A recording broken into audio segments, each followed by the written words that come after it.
नमस्कार स्टूडेंट्स, आज अपने करने जा रहे हैं लेक्चर नंबर 76। देखिएगा, थोड़ी सी मैं आपको एक जानकारी उपलब्ध करवा देता हूं जो बहुत ही अति आवश्यक जानकारी है। देखिएगा, अपना जो लेक्चर नंबर 76 है ये अपने कर रहे हैं बीएससी थर्ड ईयर के लिए, बीएससी बीएड थर्ड ईयर के लिए। यहाँ थोड़ा सा एक ध्यान देने की आवश्यकता है कि अभी तक जो हमने पढ़ा था, जब इस बुक की हमने स्टार्ट की थी तो इस बुक का नाम था मैमेलियन एंडोक्राइनोलॉजी एंड इथोलॉजी। क्या नाम था? Mammalian endocrinology and ethology. तो देखिएगा, जब हमने इस बुक को स्टार्ट किया उस टाइम मैंने यहाँ लिखा था बीएससी थर्ड ईयर और बीएससी बीएड सेकंड ईयर लिखा था। यहाँ मैंने क्यों लिखा था उसका रीज़न मैं बता देता हूँ कि ये जो बुक है मैमेलियन एंडोक्राइनोलॉजी एंड इथोलॉजी, ये इस नाम से बीएससी थर्ड ईयर के अंदर लागू होती है। यूनिवर्सिटी के सिलेबस के अनुसार ये बुक केवल इस नाम से बीएससी थर्ड ईयर में लागू होती है। परंतु मैंने यहाँ पर पहले लिखा था बीएससी बीएड सेकंड ईयर। क्यों लिखा था उसका रीज़न ये था क्योंकि एंडोक्राइनोलॉजी का जो कुछ पार्ट है वो part BSc BEd second year के अंदर लगता है। क्योंकि बीएससी बीएड सेकंड ईयर के अंदर एक बुक थी physiology and endocrinology, human physiology and endocrinology, ये लगती थी बीएससी बीएड सेकंड ईयर में, ये लगती है बीएससी बीएड थर्ड ईयर में, ये लगती है बीएससी थर्ड ईयर में। तो इस प्रकार से देखिएगा, हम जो ये बुक पढ़ रहे हैं मैमेलियन एंडोक्राइनोलॉजी एंड इथोलॉजी के नाम से, तो बीएससी थर्ड ईयर में लगती थी। परंतु पहले मैंने यहाँ लिखा था बीएससी बीएड सेकंड ईयर। क्यों लिखा था? क्योंकि human physiology and endocrinology topic लगता था। तो यहाँ एंडोक्राइनोलॉजी और यहाँ एंडोक्राइनोलॉजी कॉमन थे, इसलिए मैंने बीएससी बीएड सेकंड ईयर को एंडोक्राइनोलॉजी इनके साथ करवा दिए। किसके साथ है? बीएससी थर्ड ईयर के साथ करवा दिए। और जो कि एंडोक्राइनोलॉजी अपनी समाप्त हो चुकी है, यानी खत्म हो चुकी है, उसका अब अपने जिक्र नहीं करेंगे। ठीक है, एंडोक्राइनोलॉजी के अंदर जितनी भी एंडोक्राइन ग्लैंड्स थी वो सारी मैंने करवा दिए। अब देखिएगा, इस बुक का पूरा नाम क्या है? Mammalian endocrinology and ethology. तो देखिएगा, यहाँ पर भी इथोलॉजी नाम है और यहाँ पर भी इथोलॉजी नाम आ रहा है। तो इसका मतलब क्या हुआ? इथोलॉजी को हिंदी में व्यवहारिकी बोलते हैं, जंतु व्यवहारिकी, एनिमल बिहेवियर क्या बोलते हैं? एनिमल बिहेवियर या जंतु व्यवहारिकी बोलते हैं। तो एनिमल बिहेवियर या इथोलॉजी जो है वो कहाँ कहाँ लगती है? बीएससी थर्ड ईयर में भी लगती है इस नाम से, और बीएससी बीएड थर्ड ईयर में भी लगती है। कहाँ? Environmental zoology, ethology and economic zoology. इसलिए अब यहाँ पर जब हम इथोलॉजी शुरू करेंगे तो इथोलॉजी दोनों क्लासेस, चाहे वो बीएससी थर्ड ईयर हो चाहे वो बीएससी बीएड थर्ड ईयर हो, उन दोनों के लिए लागू होती है। इसलिए मैंने यहाँ पर लिख दिया बीएससी थर्ड ईयर के साथ बीएससी बीएड थर्ड ईयर। इसलिए अब से यानी लेक्चर नंबर जो 76 है वहाँ से इथोलॉजी शुरू करने जा रहे हैं हम। और इथोलॉजी जो है वो दोनों क्लासेज के लिए लागू है, चाहे बीएससी थर्ड ईयर हो चाहे बीएससी बीएड थर्ड ईयर हो। तो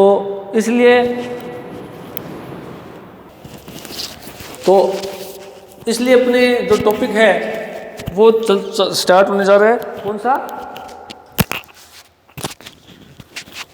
मैमेलियन एंडोक्राइनोलॉजी एंड इथोलॉजी। तो एंडोक्राइनोलॉजी अपने कर चुके हैं, अब हम इथोलॉजी की बात करेंगे जो कि बीएससी थर्ड ईयर और बीएससी बीएड थर्ड ईयर के लिए लागू होती है। इसलिए लेक्चर नंबर जो 76 है, यहाँ से बीएससी थर्ड ईयर के साथ बीएससी बीएड थर्ड ईयर के जो स्टूडेंट है वो भी अपना जो है टॉपिक है यहाँ से देख सकते हैं, यहाँ से सुन सकते हैं, यहाँ से नोट्स बना सकते हैं।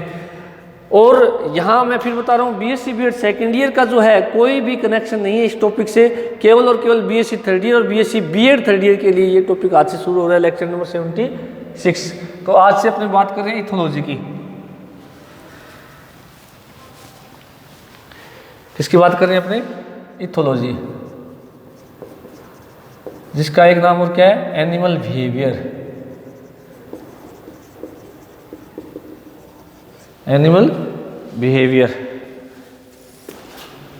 देखिएगा, इथोलॉजी क्या है एक्चुअल में? इथोलॉजी की यदि हम बात करें तो विज्ञान की क्या एक ये शाखा है, विज्ञान की क्या एक ब्रांच है। कौन? इथोलॉजी। और ऐसी ब्रांच जिसके अंदर अपने किसका अध्ययन करेंगे? जंतुओं के व्यवहार का अध्ययन करते हैं। क्या कहलाती है? इथोलॉजी कहलाती है। तो देखिएगा,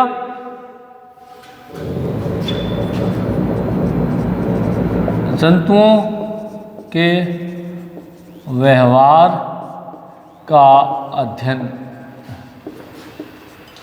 ही व्यवहारिकी या इथोलॉजी या एनिमल बिहेवियर कहलाता है। एनिमल बिहेवियर कहलाता है। अब देखिएगा, सबसे पहले चार्ल्स डार्विन की यदि हम बात करें तो उन्होंने ये बताया था कि 19वीं शताब्दी में कि पादप जो जंतु जो होते हैं उनके अंदर प्रजनन करने की क्या पाई जाती है, क्षमता पाई जाती है। और इन्होंने बताया था कि आबादी जो है इनकी ज्यामितीय रूप से हमेशा बढ़ती रहती है। और इसके साथ इन्होंने बताया था कि जो डार्विनवाद था उसमें यह भी था कि जैसे जैसे संख्या बढ़ती है वैसे वैसे क्या होता है कि जो भोजन है, आवास है, जनन है, उन जैसी जो क्रियाकलाप है उनके अंदर जो है कमी आती रहती है भोजन और आवास के लिए। तो जिसके कारण के जंतुओं के अंदर क्या पाया जाता है, संघर्ष रहता है। और संघर्ष जब होता है तो संघर्ष में केवल वही प्राणी जीवित रहते हैं जो कि यूँ कह सकते हैं कि उस वातावरण में रहने के क्या होते हैं, अनुकूल होते हैं। उन्होंने इस आधार पे एक सिद्धांत दिया था, सर्वाइवल ऑफ फिटेस्ट, यानी उत्तरजीविता का सिद्धांत दिया था। यानी कहने का मतलब, मैं आपको थोड़ी सी हिस्ट्री बता देता हूँ। जो चार्ल्स डार्विन थे वो डॉक्टर हेंसलो के साथ बीगल नामक जहाज के ऊपर उन्होंने लगभग जो दक्षिणी यूरोपीय द्वीप थे उनकी यात्रा करने के बाद भी उन्होंने डार्विनिज्म या जो सर्वाइवल ऑफ द फिटेस्ट है वो सिद्धांत दिया था। उन्होंने यही कहा था कि जो जंतु इस वातावरण में रहता है उनकी संख्या यदि उनकी प्रजनन दर अधिक होती है, और प्रजनन दर अधिक होने से क्या होता है, उनके बीच में हमेशा भोजन, आवास और जनन को लेकर क्या होता है, संघर्ष होता है। और उस संघर्ष के अंदर केवल वही जंतु जीवित रहते हैं जो इस प्रकृति में रहने के अनुकूल है, फिट है। तो इस आधार पर उन्होंने कहा था सर्वाइवल ऑफ द फिटेस्ट, यानी जो योग्यतम की उत्तरजीविता। अब देखिएगा कि इन्होंने ये कहा था कि जो बदलता हुआ वातावरणीय परिवेश है, डार्विन ने कही थी बात कि वातावरण में बदलाव होते हैं और बदलते वातावरण के अनुसार कोई भी जंतु अपने आप को अनुकूल रख पाता है, अपने आप को बदल पाता है। तो इसका मतलब वो जंतु जो है, वो जाति जो है वो जीवित रहती है, अन्यथा वो जंतु क्या हो जाता है, नष्ट हो जाता है। और जो जंतु बदलते हुए वातावरण के अनुसार अपने आप को बदलेगा, अपने में परिवर्तन करेगा, तो परिवर्तन करेगा इसका मतलब जो है जंतु यूँ कह सकते हैं कि अपने आप को उस बदलते वातावरणीय परिस्थितियों के अनुसार अनुकूलित करने का प्रयास करता है। और जब प्रयास करता है तो वो कई क्रियाकलापों को प्रकट करता है, या कई क्रियाकलापों को शो करता है, या कई क्रियाकलापों को बताता है। तो उन क्रियाकलापों को उसको क्या कहा जाता है, व्यवहार कहा जाता है। तो ये बात सबसे पहले 19वीं शताब्दी में किसने कही थी, डार्विन ने बताई थी। तो डार्विन जो है, जो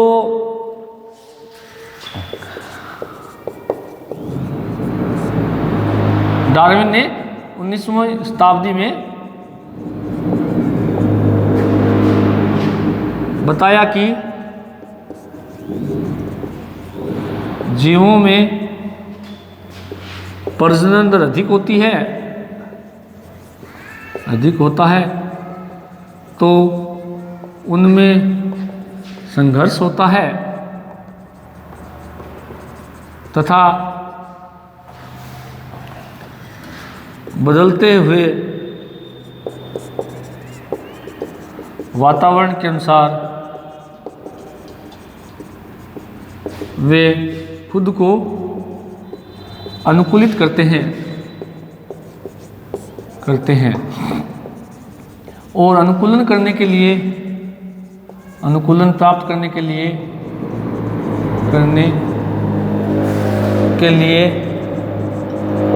जो अनुक्रिया करते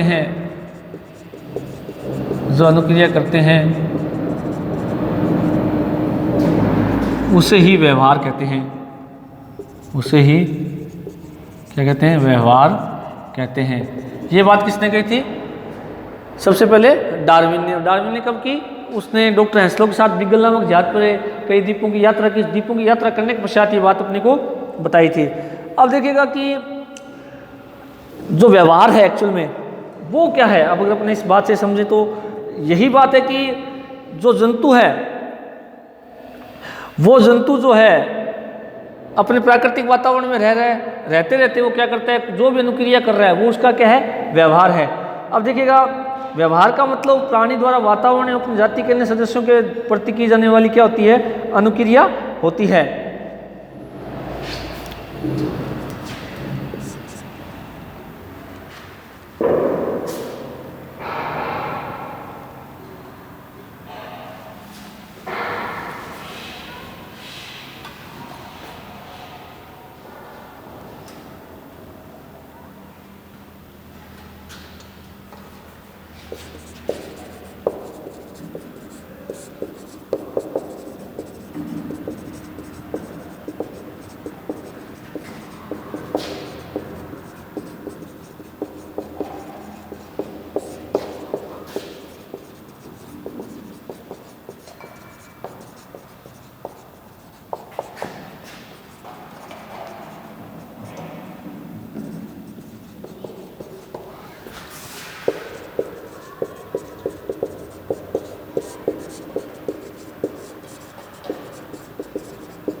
अब व्यवहार की यदि हम बात करें तो व्यवहार का अर्थ क्या है कि जंतु द्वारा अपनी जाति, अपने वातावरण और अपनी जाति के सदस्यों के प्रति की जाने वाली जो अनुक्रिया होती है उसको क्या कहते हैं, या कई बार अन्य जाति के सदस्य हैं उनके लिए भी वो अनुक्रिया करते हैं, जैसे अभी अपने एग्जाम्पल से देखें, उसे क्या कहते हैं, व्यवहार कहते हैं। तो व्यवहार का जो अध्ययन है वो व्यवहार की या इथोलॉजी या एनिमल बिहेवियर कहलाता है। अब देखिएगा कि कोई भी जंतु जिस वातावरण में रह रहा है, जैसे मतलब हम बात करें एक बंदर की बात कर लेते हैं, या हम अपने चारों ओर के वातावरण में देखते हैं, कुत्ता, बिल्ली, गाय, भैंस, बकरी, चूहा, बंदर, मनुष्य। देखिएगा मैं आपको बताता हूँ कि हम व्यवहार का अध्ययन जब करते हैं तो कोई पर्टिकुलर ये नहीं है कोई विकसित जंतु के लिए बात करें, कोई ज़रूरी नहीं है कि हम केवल एक निश्चित जंतु के लिए बात करें, या हम अभी अमीबा से लेकर के हाथी जितने बड़े जंतु हैं उन सब का व्यवहार का अध्ययन कर सकते हैं। और व्यवहार क्या है एक्चुअल में, व्यवहार क्या है कि कोई भी जंतु जिस वातावरण में रह रहा है, चाहे वो जलीय वातावरण में रहे, चाहे वो स्थलीय वातावरण में रहे, चाहे वो वायवीय वातावरण में रहे, जहाँ भी वो रह रहा है, रहते रहते अपने वातावरण के साथ क्या अनुक्रिया कर रहा है वो, और साथ में अपनी जाति के सदस्यों के साथ क्या अनुक्रिया कर रहा है, और दूसरी जाति के सदस्यों के साथ क्या अनुक्रिया कर रहा है। जैसे यदि हम बात करें, जैसे अपने बात उदाहरण ले लेते हैं बंदर का। बंदर जैसे वातावरण में रहता है, रहते रहते जैसे वातावरण का तापमान अगर ज़्यादा हो गया तो वो क्या किस प्रकार से अपने आप को बचाए रखने का प्रयास करता है। जैसे अगर गर्मी ज़्यादा है तो वो पेड़ों की शाखाओं के स्थानों पर, या ऐसे बंद हवेलियों की जो मतलब ऐसे स्थान जहाँ पर गर्मी का एहसास कम होता है वहाँ चले जाते हैं, या जलाशयों के किनारे बड़े जो पेड़ होते हैं वहाँ पर वो लटक जाते हैं, या वहाँ पर वो बैठे रहते हैं। उसके अलावा यदि वातावरण में यदि सर्दी ज़्यादा हो जाती है तो वो क्या करते हैं, ऐसे स्थानों की ओर गमन करते हैं जहाँ धूप अधिक होती है या सर्दी से उनका बचाव होता है, या वो क्या करते हैं कि झुंड के कई सदस्य जो होते हैं आपस में पास पास नज़दीक नज़दीक बैठ करके क्या करते हैं कि खुद को सर्दी से बचाए रखते हैं। तो इस प्रकार से ये क्या कर रहे हैं कि बंदर जो है वो अपनी जाति के सदस्यों के साथ बंदर ने क्या किया, वातावरण की जो परिस्थितियाँ हैं, चाहे वो तेज़ तापमान ज़्यादा हो चाहे तापमान कम हो, अच्छा ये तो वातावरण के साथ अनुक्रिया होगी। उसके अलावा जैसे वो यदि उसको भूख लगती है तो भूख लगने पर वो क्या खा रहा है, पेड़ पौधे खा रहा है, पेड़ पौधे का कोई भाग खा रहा है, कोई पुष्प खा रहा है या कोई फल खा रहा है, तो वो क्या कर रहा है, क्योंकि पौधा भी क्या एक जैविक पदार्थ है तो उसको खा रहा है तो वो उसके साथ अनुक्रिया होगी। उसके अलावा वो पौधे के जैसे मतलब अगर कोई ऐसा गुठली वाला उसने कोई फल खा लिया, खा करके वो गुठली यदि किसी और स्थान पर डाल देता है तो वहाँ पर प्रकीर्णन जैसी घटनाएं हो रही, तो वो भी क्या एक अनुक्रिया होगी उस जैविक घटक के साथ। उसके बाद में अब वो जिस हम देखते हैं कि कई बार बंदर जो है वो नीचे गिरे फलों को खाता है, तो इसका मतलब मिट्टी जो है एक अजैविक घटक है तो वहाँ भी अनुक्रिया हो रही है। तो इस तरह से ये अनुक्रिया चल रही है। उसके बाद में जो बंदर है वो अपनी जाति के अन्य नर है, मादा है, बच्चे हैं, वयस्क हैं, उनके साथ क्या प्रतिक्रिया करता है। जैसे झुंड के अंदर जो बंदर होते हैं उन झुंड का एक जो यूँ कह सकते हैं मालिक कह सकते हैं, या झुंड के ऊपर होल्डिंग रखने वाला एक नर वयस्क होता है, वो नर वयस्क अन्य सभी को आदेश देता है। उसके अलावा वो सारा उसकी जितने भी अन्य बंदर हैं उस नर वयस्क की पालना करते हैं। वो डोमिनेंट मेल एडल्ट बोला जाता है। जो फीमेल्स हैं उनके साथ वो प्रजनन क्रियाकलाप करता है, तो उस दौरान क्या क्या घटनाएं घटती हैं। अगर दूसरा कोई अन्य समूह है का नर बंदर वहाँ पर आकर के डोमिनेट होना चाहिए तो उनके बीच में लड़ाई होती है। उसके अलावा ग्रूमिंग बिहेवियर होता है, हम देखते हैं कि नर और मादा या कुछ बंदर आपस में बैठ करके एक दूसरे की जुएँ निकालते हैं। इनमें मोशी बिहेवियर पाया जाता है कि आवश्यकता होने पर एक मादा दूसरे मादा के बच्चे की केयर करती है। उसके अलावा हम देखते हैं कि एक बंदर के बच्चे की डेथ हो जाए या साथी की डेथ हो जाए तो वो किस प्रकार से प्रतिक्रिया कर रहे हैं। तो ये सारी प्रतिक्रिया अपनी जाति के सदस्यों के साथ होगी। अब होता क्या कई बार कि जैसे बंदर झुंड में बैठे हैं, उनको किसी प्रकार का खतरा हो गया तो खतरा होने पर क्या करते हैं, झुंड का एक सदस्य दूसरे सदस्यों को क्या करता है, खतरे के बारे में बताता है। उसके बाद में क्या होता है, खतरे के बारे में बताता है, साथ में क्या करता है कि वो सारे अलर्ट हो जाते हैं अन्य सदस्य। वो उस क्षेत्र को, जैसे मान लो कोई बैठे हैं झुंड में, कोई बंदर नीचे बैठा है पेड़ से, कोई पेड़ के ऊपर बैठा है, कोई दीवार पर बैठा है। अब मान लें उस क्षेत्र के अंदर ऐसा कोई बड़ा प्राणी आ गया जो उनके लिए परभक्षी हो सकता है, तो वहाँ क्या होगा कि जो कोई भी बंदर जो सबसे पहले उस खतरे को भांपेगा या देखेगा तो वो क्या करेगा, तुरंत ऐसे इस प्रकार से ध्वनि उत्पन्न करता है। वो ध्वनि जैसे झुंड के अन्य सदस्य सुनेंगे तो तुरंत उस क्षेत्र को छोड़ करके भाग जाते हैं या पेड़ों की ऊंची शाखाओं पर चढ़ जाते हैं। तो ये सारे व्यवहार हम बंदर को देख करके हम आज अपने आसपास देखते हैं कि वास्तव में बंदर इस प्रकार की प्रतिक्रिया करता है। तो चाहे बंदर ने भोजन लेने के लिए क्या किया है, चाहे बंदर ने प्रजनन के लिए क्या किया है, चाहे बंदर ने आवास बनाने के लिए क्या किया है, चाहे बंदर ने झुंड बनाते समय क्या क्या प्रतिक्रिया की है, झुंड के अन्य जो सदस्य हैं उनके साथ क्या है और अन्य झुंड के अन्य सदस्यों के साथ उसकी क्या प्रतिक्रिया होती है, तो ये सारा उसका क्या है, व्यवहार होता है। अच्छा, व्यवहार देखो वातावरणीय कारकों के साथ हो रहा है, चाहे वो जल हो, मिट्टी हो, वायु हो, प्रकाश हो, चाहे तापमान हो, उनके साथ भी उसकी प्रतिक्रिया हो रही है। खुद की जाति के सदस्यों के साथ प्रतिक्रिया हो रही है। अब यदि झुंड के पास में यदि कुछ दूसरा जंतु आ गया तो उसके साथ भी प्रतिक्रिया करेगा, उसको दूर भगाने का प्रयास करेगा या उसमें उससे परभक्षी से डर के दूर भाग रहा है। तो ये सारी प्रतिक्रिया उसका क्या कहलाती है, व्यवहार कहलाती है। ये मैंने बंदर का बताया। उसके अलावा आप कुत्ते का देखते हो, कुत्ते के अंदर हम देखते हैं कि अपने आसपास बहुत सारे कुत्ते होते हैं।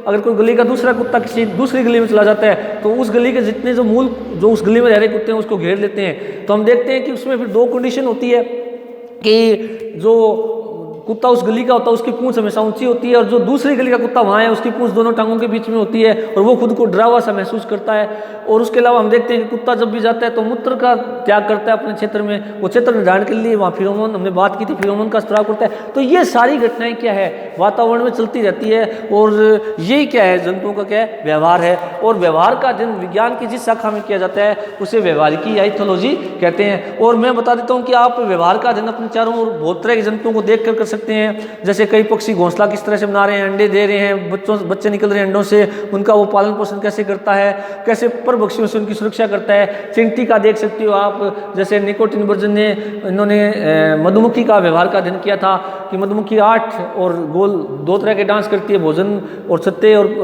सूर्य के बीच में वो दूरी तय करने के लिए। तो ये सारी की सारी बातें किसके अंदर देखी गई है, व्यवहार के व्यवहार होता है और व्यवहार का अध्ययन क्या कहलाता है, इथोलॉजी कहलाता है। और अपने इसके बारे में कल डिस्कस करेंगे। Thank you.